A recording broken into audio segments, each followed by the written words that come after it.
Bienvenidos sean a Dr. Movitz. En esta ocasión vamos a hablar acerca del schwannoma vestibular. Dentro de los antecedentes históricos tenemos que Sandy Ford en 1779 va a mencionar por primera vez este tumor en la bibliografía haciendo disecciones en cadáveres. Curbelier en 1835 y 1842 describe como tal los detalles de los hallazgos semiológicos. Para 1884, Sir Charles Balance realiza la primera operación registrada con una mortalidad del 84%. Herbert Cushing en 1917 da un abordaje más cuidadoso con vaciamiento intracapsular, llegando a tener una mortalidad del 17%. Helchen en 1926 descubre que este tumor nace como tal de las células de Schwann.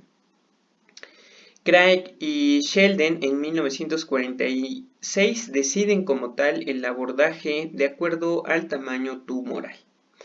El abordaje microscópico en 1961 se empieza a realizar de forma translaberíntica, en el 62 transpetroso y finalmente en el 65 suboccipital, conformando los tres abordajes que actualmente se conocen. Para 1980, el descubrimiento de la resonancia magnética ayuda al diagnóstico precoz para este tipo de tumores.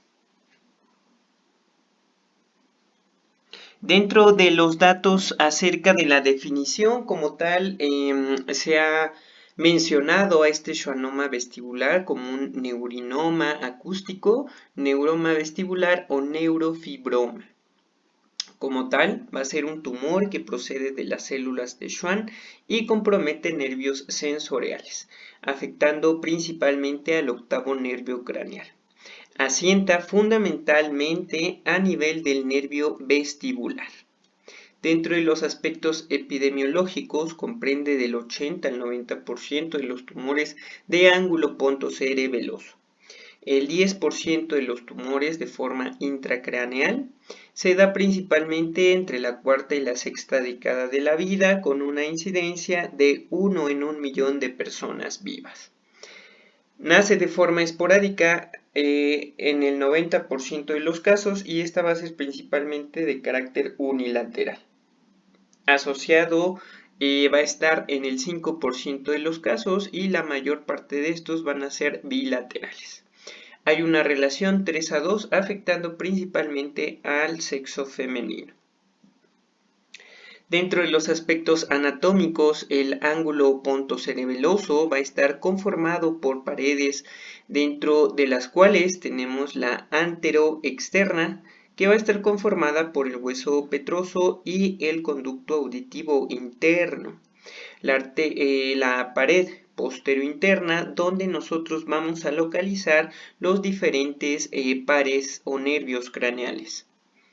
Con respecto a la pared superior tenemos la tienda del cerebelo y en la porción inferior la cara superior del lóbulo occipital, del hueso occipital. Dentro de los vasos sanguíneos más importantes que transcurren por aquí son la pica, la arteria posterocerebelosa inferior y la AECA, arteria cerebelosa anteroinferior, donde procede como tal la arteria auditiva interna.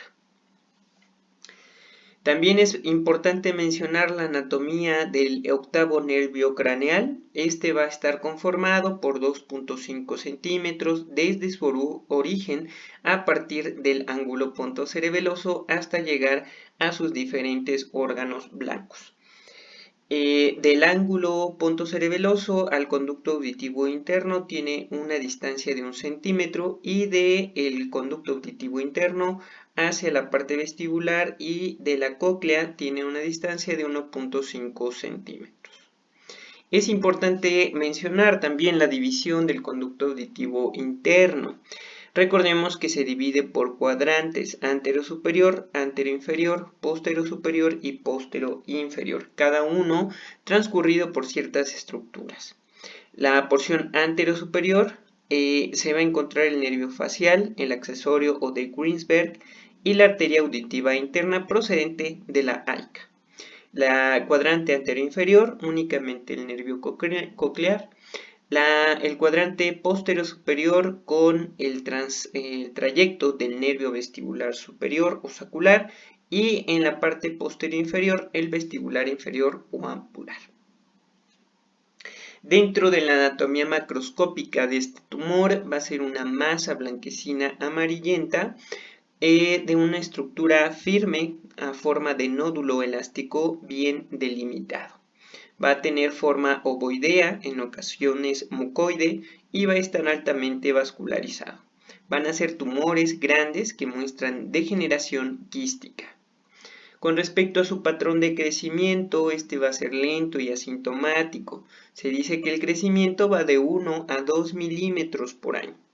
Altera como tal, a través de su crecimiento, las paredes óseas del conducto auditivo interno, y el crecimiento va dirigido hacia el ángulo pontocerebeloso, que es como tal la región de menor resistencia. Va a tener ya de gran tamaño componentes quísticos, hemorrágicos, y se ha visto que la eritropoyetina como hormona aumenta su crecimiento. Dentro de la anatomía microscópica tenemos la zona de la unión glial o Schwann, también llamada zona de Oberstein-Riedlich o Riedlich-Oberstein. Estas van a ser células de transición entre las células de Schwann como tal y los oligodendrocitos en la división vestibular del octavo nervio craneal. Es importante recalcar que las células van a ser fusadas o bipolares con finas fibrillas dispuestas en haces entrecruzados. Va a haber abundantes vasos a nivel histológico, también núcleos atípicos grandes e hipercromáticos. Va a haber también proliferación de células de Schwann con un depósito de reticulina y escaso colágeno. Dentro de la anatomía histológica, la anatomía patológica a nivel histológico, vamos a tener dos tipos de tejido. Uno va a ser el tejido de fascículos, también nombrado Anthony A, donde va a tener proliferación de células ovaladas, como lo podemos ver en la imagen, alargadas y fusiformes, con áreas densamente celulares y células con núcleos paralelos que van a formar una alineación como tal, como lo podemos ver aquí, y estas células alineadas en empalizada se van a conocer como cuerpos de Verocay. Las células Anthony B, vemos una total diferencia entre las Anthony A y Anthony B. Los Anthony B van a ser tejido esponjoso, donde predominan las áreas laxas y reticulares, con escasas células separadas ampliamente por una matriz celular. Dentro de los factores de riesgo es importante clasificarlo en aquellos que van a ser esporádicos, que van a ser unilaterales en el 90 al 95% de los casos. Dentro de los factores de riesgo, uno de los más estudiados va a ser la radiación. Se ha dicho que aquellos pacientes expuestos a mayores tasas de radiación van a ser más propensos a tener este tipo de tumor. Los asociados, por su parte, principalmente van a estar en conjunto con la neurofibromatosis tipo 2. Van a ser bilaterales del 5 al 10% de los casos, y esta transmisión va a ser hereditaria y sobre todo se va a manifestar a partir de los 14 años de edad.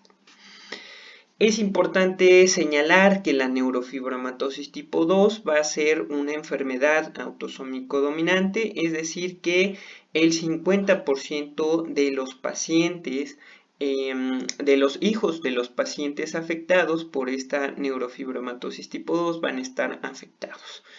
Se dice que ocurre en 1 en 33.000 nacimientos, principalmente se debe a la afección del cromosoma 22q12, y se debe esto al gen supresor tumoral llamado merlina o schwannomina.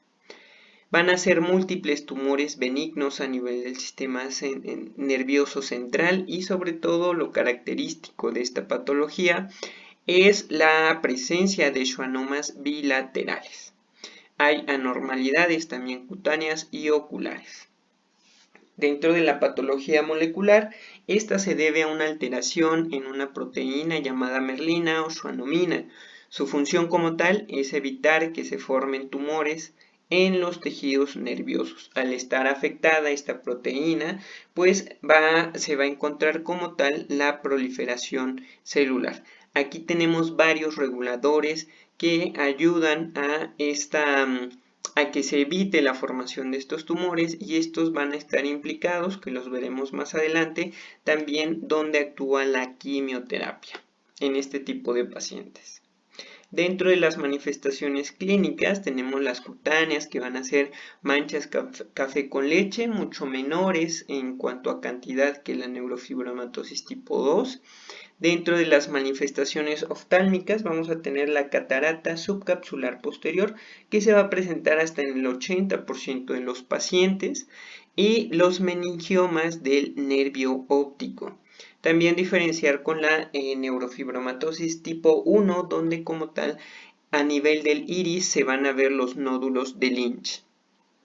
Como ya lo dijimos, los schwannomas vestibulares se van a encontrar de forma bilateral hasta en el 95% de los pacientes. También se van a acompañar de meningiomas, tumores múltiples y schwannomas de otros nervios craneales, principalmente del quinto nervio. Aquí como tal tenemos los diagnósticos clínicos con los cuales se puede hacer el diagnóstico de la neurofibromatosis tipo 2, y dentro de los cuales pues tenemos algo que tiene mucho peso, que es el schwannoma bilateral. Dentro del cuadro clínico, estos síntomas se pueden dividir en otológicos, dependiendo del crecimiento. Los intracanaliculares son los que mayormente presentan síntomas otológicos en un inicio, afectación de otros nervios, principalmente el quinto nervio craneal, la compresión del tronco y cerebelo, donde va a dar manifestaciones clínicas de estas estructuras, que se puede acompañar de hipertensión intracraneal ya cuando los tumores son gigantes, y finalmente llega a una etapa terminal, que en este tiempo pues no es tan frecuente, ya que la tecnología y gracias a los estudios de resonancia pues llega a su diagnóstico oportuno. Aquí tenemos la tabla de los síntomas principales, dentro de los cuales tenemos los auditivos, y dentro de estos tenemos la asimetría, la pérdida auditiva asimétrica. Esto encontrado hasta en el 51 hasta el 88% de los casos. Hipoacusia súbita, que se va a encontrar en el 8 al 18%. El acúfeno igual hasta en un 88% de los casos. Manifestaciones vestibulares que son poco frecuentes, desequilibrio principalmente hasta en el 55% de los casos, o el vértigo, que como tal es muy raro. Recordemos que como el crecimiento del tumor va a ser muy lento, va a ayudar a que a nivel central pues esta pérdida vestibular sea compensada. Otros síntomas van a ser dolor de cabeza hasta en el 17% de los casos, náusea y vómito, como tal ya síntomas de hipertensión intracraneana, que son ya muy raros en esta época.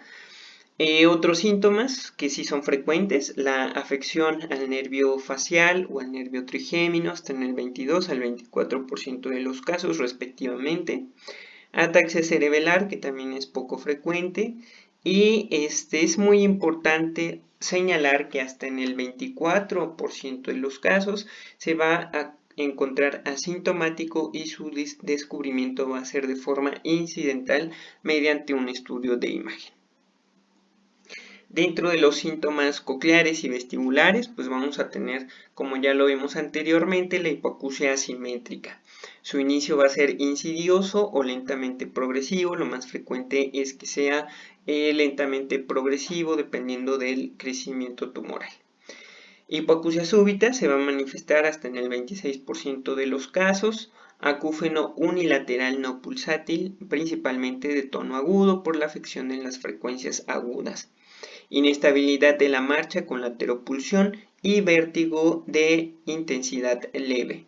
Otros síntomas, de acuerdo a su afección, el trigémino con pérdida del reflejo corneal o hipoestesia facial periorbitaria, afección del nervio facial con hemiparesia o parálisis muy discreta, y la afección de otros nervios craneales, como el sexto, noveno, onceavo y doceavo. Afección cerebelosa, que se va a manifestar con ataxia y nistagmus de origen central, y también tenemos la hipertensión intracraneal, que se va a manifestar con hidrocefalia, náuseas, cefalea, vómitos en proyectil, obnubilación y coma. Dentro de los hallazgos diagnósticos, vamos a realizar una audiometría en donde vamos a encontrar una hipoacusia neurosensorial asimétrica con mayor afección en frecuencias agudas, como lo podemos ver en la imagen. Dentro de la logoaudiometría, lo más frecuente es que ocurra en una discriminación disminuida, que también nos puede hablar también de una regresión fonémica, que a su vez nos habla de patología retrococlear.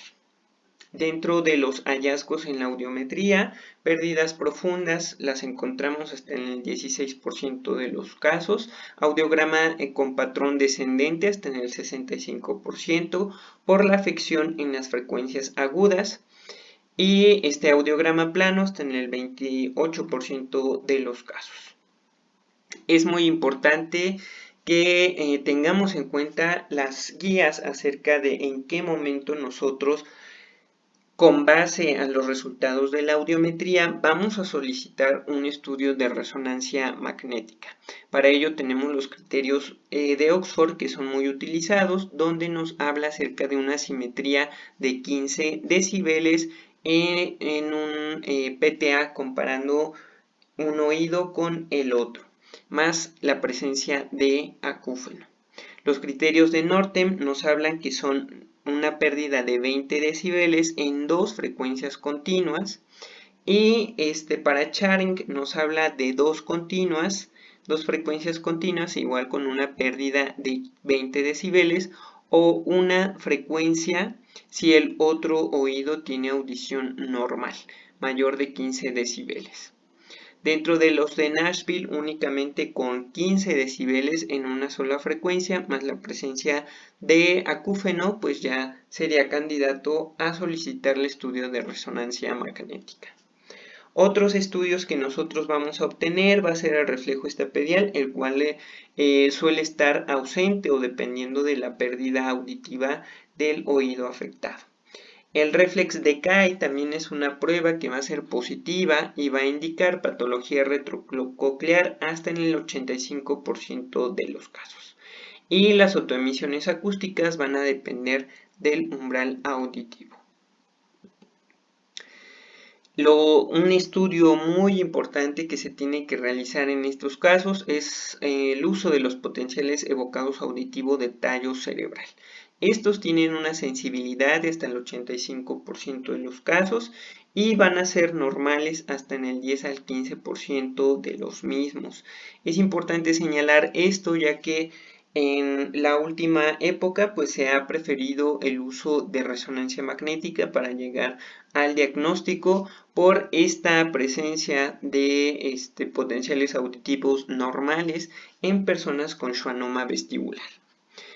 Dentro de los hallazgos van a ser latencia interonda 1-3 prolongada, como lo podemos ver en la imagen, que indica la presencia de tumor a nivel de ángulo pontocerebeloso. La onda 1 va a ser normal, pero el resto de los componentes van a estar prolongados o ausentes, como podemos ver en esta comparación de un oído normal con un oído con schwannoma, o de plano ausencia de todas las ondas en el oído afectado. Dentro de la evaluación vestibular vamos a tener un nistagmus espontáneo hasta en el 31% de los casos, de comienzo espontáneo, va a ser horizontal y va a ir hacia el lado sano. La afección a nivel de cerebelo y tronco ya nos va a dar como tal un nistagmo central en todas las direcciones, sobre todo si hay afección cerebelosa con alteración vertical. Pruebas calóricas nos va a dar hiporreflexia o arreflexia del oído afectado. El uso de BEMS también es bien documentado en este tipo de pacientes y nos va a dar una ausencia de respuesta, amplitudes disminuidas y latencias pico prolongadas. Dentro de la posturografía también sirve para monitorear el progreso dentro de la rehabilitación vestibular. Dentro de los pares craneales es muy importante revisar el reflejo corneal en caso del quinto nervio craneal. Dentro del séptimo también la simetría facial, que como lo vimos anteriormente, pues va a ser muy sutil esta asimetría, entonces se tiene que tener un buen ojo clínico en cuanto a la comparación a nivel facial. Afecciones del sexto, también parálisis del músculo extraocular, el noveno, el onceavo o el doceavo también pueden estar afectados. Dentro de los síndromes, dentro del síndrome cerebeloso, pues vamos a tener síntomas como ataxia, palabra escándida, dismetrías, disdiadocolcinesias y temblor intencional. La resonancia magnética por imagen, antes de continuar, es importante señalar el transcurso del nervio, y el cual lo podemos ver dentro del estudio de resonancia, va a partir del tronco encefálico, de ahí se va a la porción cisternal, que es esta estructura como tal, y ya una vez que llega a nivel del foramen óseo, en este caso el conducto auditivo interno, pues ya se nos va a marcar la porción canalicular, llegando finalmente al órgano blanco. Dentro de la resonancia magnética, como sabemos, va a ser el estudio de elección en estos pacientes, tiene una sensibilidad de hasta el 98% y se va a pedir un estudio de fosa posterior ponderada en T1 y T2. En T1 nosotros vamos a ver como tal el tumor isointenso o hipointenso. Ya en un T1 con medio de contraste gadolíneo, de ahí la importancia de solicitar el medio de contraste, vamos a tener reforzamiento heterogéneo de la lesión. Ya en un T2 nosotros vamos a ver la estructura hiperintensa, que pues va a tener una característica muy común, que es en cono de helado. Dentro de la clasificación por su localización se pueden dividir en aquellos intracanaliculares que tienen su origen en el trayecto del conducto auditivo interno, dilatan como tal el conducto y salen a nivel del ángulo pontocerebeloso por rebosamiento. Aquí, como lo vemos, está bien delimitado a nivel intracanalicular. Los extracanaliculares tienen un origen a 1 centímetro del nervio craneal en el ángulo pontocerebeloso y se van a encontrar a nivel de cisterna y tronco y cerebelo. Nos va a dar la imagen característica en cono de helado. Aquí podemos ver lesiones quísticas, que ya es propia de tumores de gran tamaño.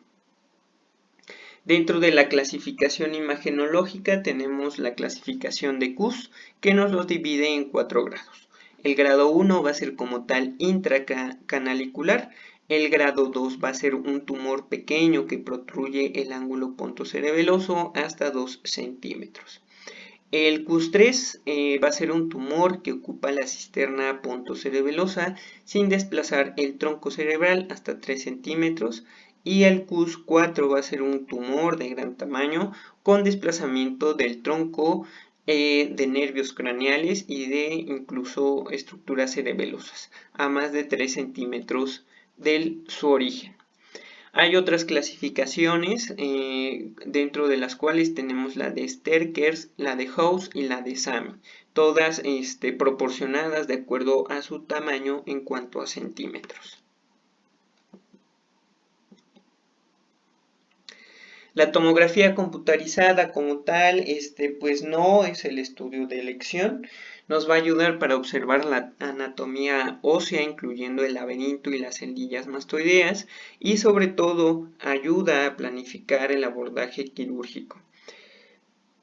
El tumor como tal puede tener su localización a nivel central del conducto auditivo interno. Se pueden ver cambios óseos y su forma, la forma del tumor, aquí la vamos a ver en forma de ángulo agudo, esférico u ovoide. 64% de los casos van a ser estructura isodensa y los restantes van a ser hipo o hiperdensos o con densidades mixtas.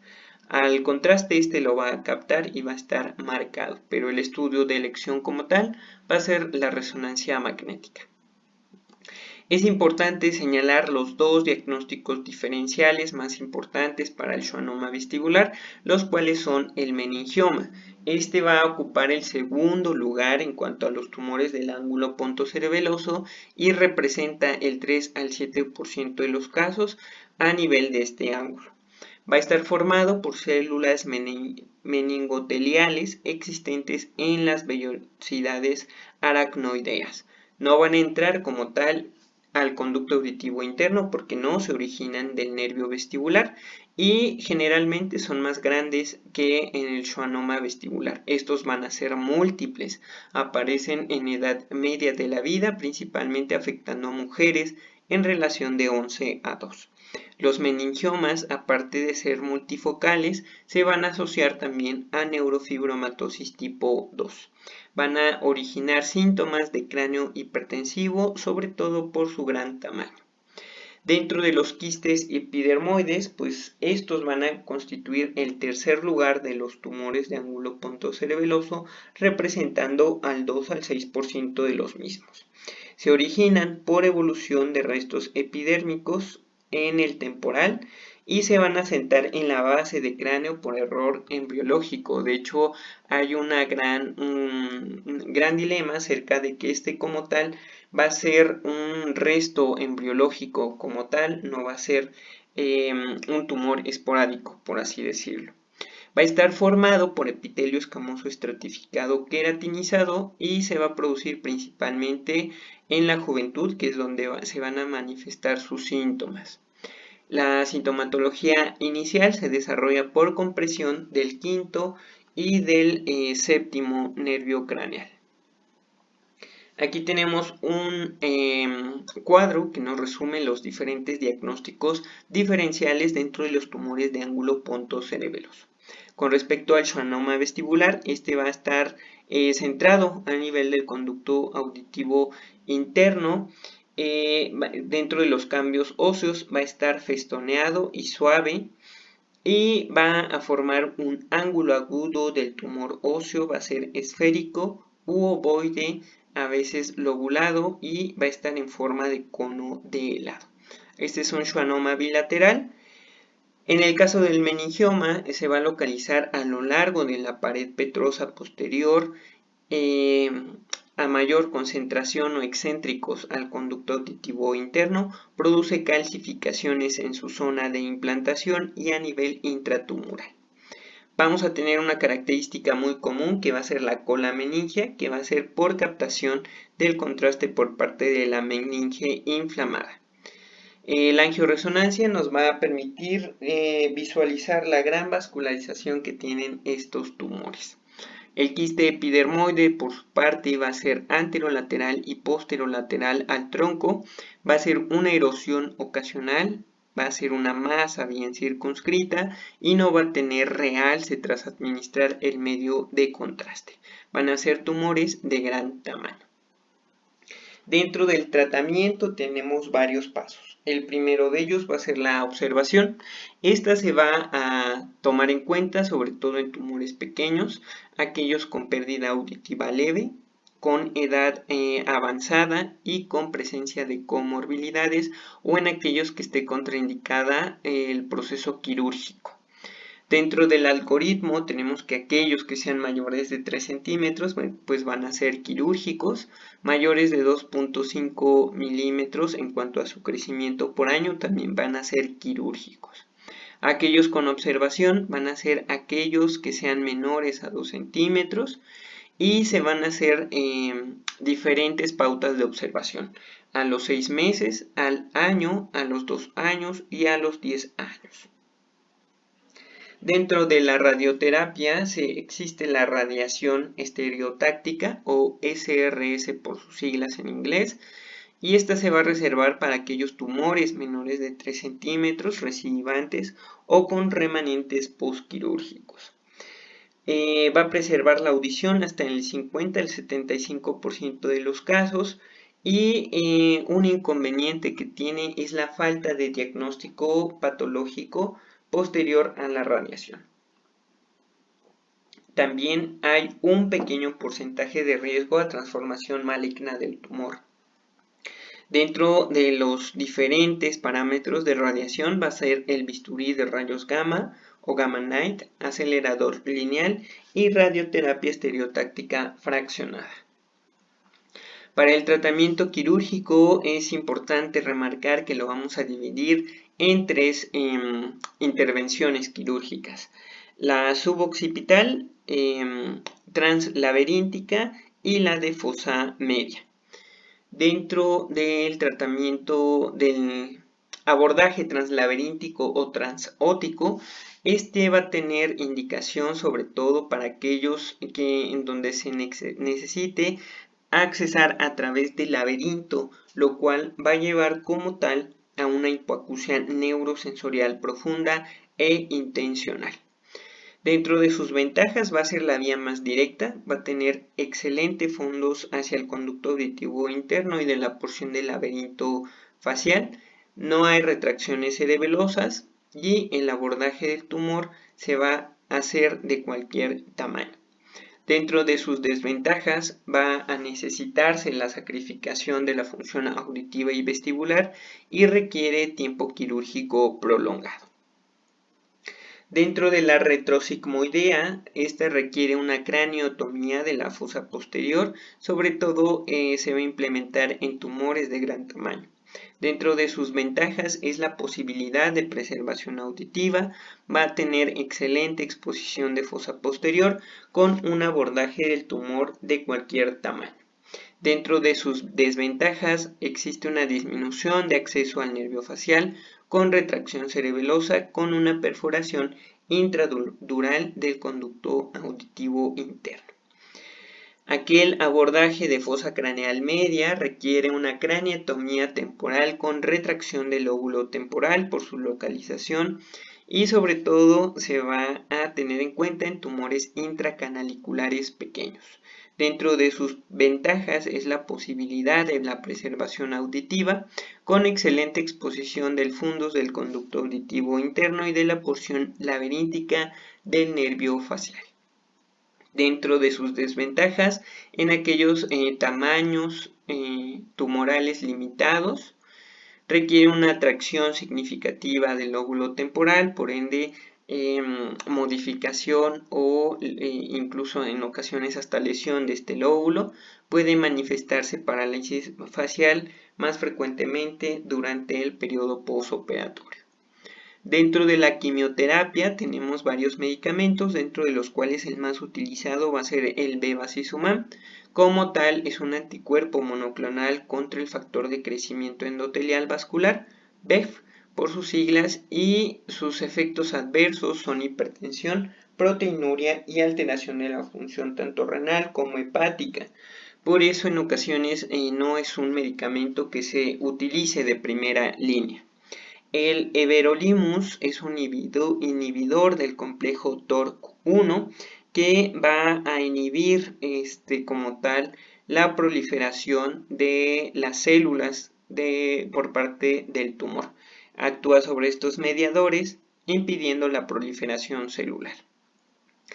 Dentro de sus efectos adversos es que el crecimiento tumoral se va a reanudar después de interrumpir este medicamento y hasta la fecha este medicamento pues no ha sido aprobado. Uno de los más estudiados es el lapatinib, que es un inhibidor de EGFR o ERB2, y este también va a ser un mediador de la proliferación celular. tiene mucho menor tasa de toxicidad en comparación del bevacizumab y es uno de los medicamentos que actualmente se están haciendo varios estudios para su posterior aplicación en estos pacientes. Dentro de las complicaciones lo podemos dividir en aquellas que van a ser quirúrgicas, dentro de las cuales la más frecuente es la fuga de líquido cefalorraquídeo hasta el 10% de los casos, hipoacusia, afección del nervio facial hasta en el 90% de los casos, lesión cerebelosa o lesión temporal dependiendo del abordaje quirúrgico. Dentro de las propias complicaciones del tumor van a ser déficits neurológicos focales, convulsiones, hidrocefalia y deterioro cognitivo. La rehabilitación es muy importante en este tipo de pacientes y en ellos vamos a utilizar auxiliares auditivos e incluso también se habla del implante coclear en ellos. Obviamente, ya que se haya operado, si fue o no candidato a uso de cirugía, ya finalmente se puede implementar este tipo de auxiliares. La rehabilitación vestibular también debe de ser lo más pronta posible para compensar el daño a nivel vestibular que originó tanto el tumor o puede ser en el proceso durante el proceso quirúrgico. Finalmente, la rehabilitación facial también es de gran importancia en estos pacientes por el daño que ocurre igual del propio tumor o posquirúrgico en este tipo de pacientes.